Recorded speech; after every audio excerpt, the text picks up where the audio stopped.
సంబాల్ మసీదు వివాదాస్పద నిర్ణయమని అలహాబాద్ హైకోర్టు విచారణ సందర్భంగా రాసింది.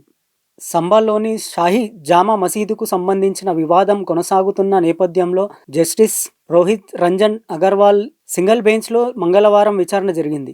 ఈ సమయంలో జస్టిస్ రంజన్ అగర్వాల్ తన ఆదేశాల మేరకు జామా మసీదును వివాదాస్పద నిర్ణయంగా నమోదు చేశారు. మంగళవారం మార్చి 4 అలహాబాద్ హైకోర్టు సింగిల్ బెంచ్లో సంబాల్ మసీదుపై విచారణ సందర్భంగా మసీదును వివాదాస్పద కట్టడంగా ప్రకటించారు. మొదటి నుండి హిందువుల తరపున న్యాయవాది హరిశంకర్ జైన్ తన పిటిషన్లో సంబాల్ యొక్క జామా మసీదును వివాదాస్పద కట్టడం అని చెబుతూనే ఉన్నారు. ఈ మేరకు జస్టిస్ రోహిత్ రంజన్ అగర్వాల్ సింగిల్ బెంచ్లో మంగళవారం విచారణ జరిగింది. ఈ సమయంలో జస్టిస్ రోహిత్ రంజన్ అగర్వాల్ తన ఆదేశాల మేరకు జామా మసీదును వివాదాస్పద నిర్మాణంగా నమోదు చేశారు.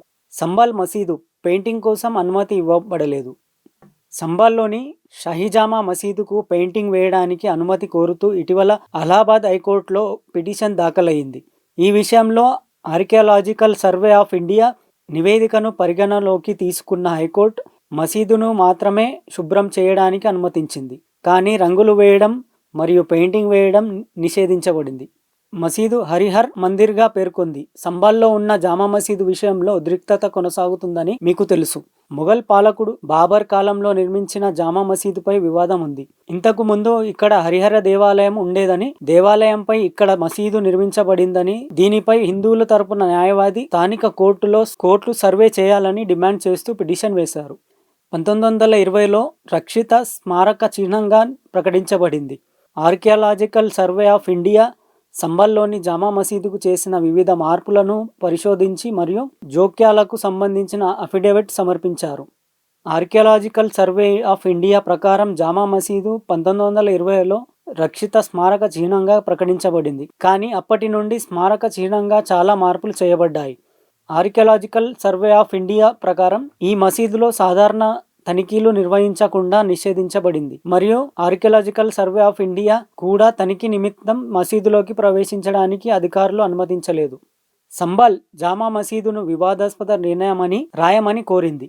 హిందువుల డిమాండ్ను అంగీకరించిన హైకోర్టు కోట్లాది మంది హిందువుల విశ్వాసాన్ని విస్మరించలేమని ఇప్పుడు వ్యవస్థ కూడా గ్రహించింది. ఇదే ఈరోజు వచ్చిన తీర్పు. ఇక విష్ణు జైన్ మీడియాతో మాట్లాడుతున్న వీడియో చూడండి. बैकग्राउंड बता देना इसका इम्पोर्टेंट है।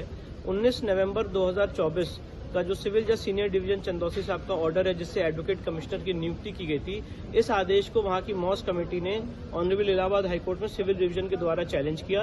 इस चैलेंज के दौरान मॉस कमेटी ने करेक्शन एप्लीकेशन फाइल की जिसमें उन्होंने कहा कि ये जामा मस्जिद है, किसी का कहना है कि ये जुम्मा मस्जिद है, किसी का कहना है कि ये जामी मस्जिद है। तो ये बात आज ऑनरेबल इलाहाबाद हाईकोर्ट के सामने आई थी। उस दौरान हमारे जो सीनियर हरिशंकर जैन साहब उन्होंने पॉइंट आउट किया कि जब तक ये सिविल डिवीजन फाइनली डिसाइड नहीं हो जाता है तब तक ऑनरेबल इलाहाबाद हाईकोर्ट इसे मॉस के रूप में ना प्रयोग करे, उसको डिस्प्यूटेड स्ट्रक्चर के रूप में कहा जाए। और मैं आपको बताना चाहता हूं कि राम मंदिर बाबरी मस्जिद के केस में भी जब वो 70 साल केस चला तो उसको डिस्प्यूटेड स्ट्रक्चर के रूप में ही टर्म किया जाता था।